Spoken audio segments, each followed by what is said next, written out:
मैं उनको बधाई देना चाहूंगी और मैं उम्मीद करूंगी कि अब जो जनता की सही बात है, बहुत मन की बात 2 टर्म जनता ने आपकी सुनी, अब जन की बात सुनेंगे।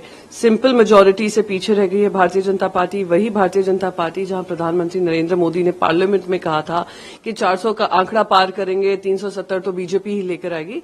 तो जनता ने दिखा दिया कि उनका वोट जो है सोच समझकर अपना विवेक का इस्तेमाल कर उन्होंने दिया है और अब उनकी जिम्मेदारी बनेगी कि तीसरे टर्म में अपने एलाइज को तो साथ लेकर चले ही, पर ऑपोजिशन के भी जो सवाल हैं, ऑपोजिशन का जो रोल है, जो भूमिका एकदम से खत्म करने की कोशिश नरेंद्र मोदी जी ने की थी पहले 2 टर्म्स में, जब मन आता था लोगों को सस्पेंड कर देते थे, अपने कंट्रोवर्शियल बिल्स पास करते थे, उसको नियंत्रण में लाया जाएगा और देश की उन्नति और प्रगति जिस तरीके से होनी चाहिए, जिस रफ्तार से होनी चाहिए, उम्मीद करती हूं कि इनके नेतृत्व में अब सही दिशा में काम होगा, क्योंकि अब ये एक वीकर मैंडेट से आए हैं और प्रधानमंत्री नरेंद्र मोदी जी उस शहंशाह की तरह नहीं काम करेंगे जैसे नोटबंदी कर दी रातों रात, कैबिनेट को ना लेकर, सारे कैबिनेट को साथ लेकर चलेंगे और देश के हित में काम करेंगे। सोनिया गांधी ने कहा है कि पीएम मोदी की ये पॉलिटिकल और मॉरल डिफीट है। बिल्कुल, अगर आप देखेंगे कि जिस तरीके से अब प्रधानमंत्री नरेंद्र मोदी जी और सारे ही उनके मंत्रियों में इतना अहंकार आ गया था, बार बार ये कहते थे जनता ने हमें इतना बड़ा मैंडेट दिया, हम किसी सवाल का जवाब नहीं देंगे।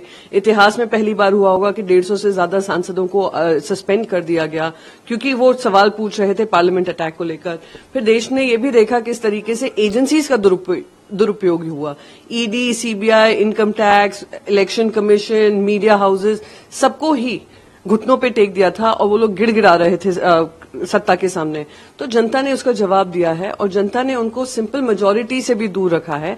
तो ये नरेंद्र मोदी जी की पॉलिटिकल और मॉरल डिफीट इसलिए है कि प्रधानमंत्री नरेंद्र मोदी जी सब जगह जा जाकर डंका पीट रहे थे कि उनको 400 से ज्यादा आंकड़े आने वाले हैं, 370 तो सिर्फ बीजेपी लेकर जाएगी। तो जनता ने उनको हकीकत से अवगत किया है। जनता ने कह दिया है कि बहुत हो गई आपके मन की बात, अब करो जन की बात। ममता बनर्जी ने कहा है कि आप जब स्वरूप सदन में वहां पर उनको इन्विटेशन दिया वो जाएंगे भी नहीं। वहीं कांग्रेस के नेता ने ये कहा है कि इन्विटेशन तो आएगा तो हम उसको सोचेंगे।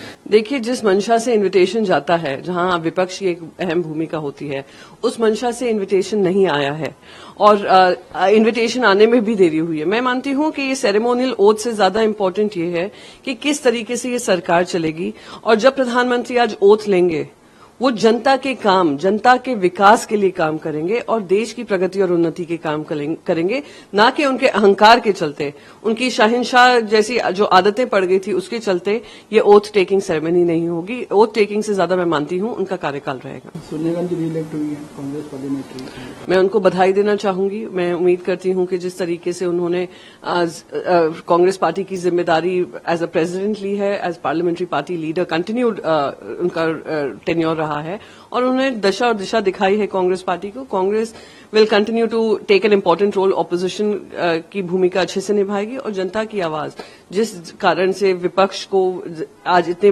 बहुमत देकर, मत देकर जनता ने भेजा है, वो उस पर खरे उतरेंगे और जो भी ऐसे काम हैं जो देश के खिलाफ हैं उसके ऊपर उनके पार्टी और अलायंस साथ साथ काम करेंगे।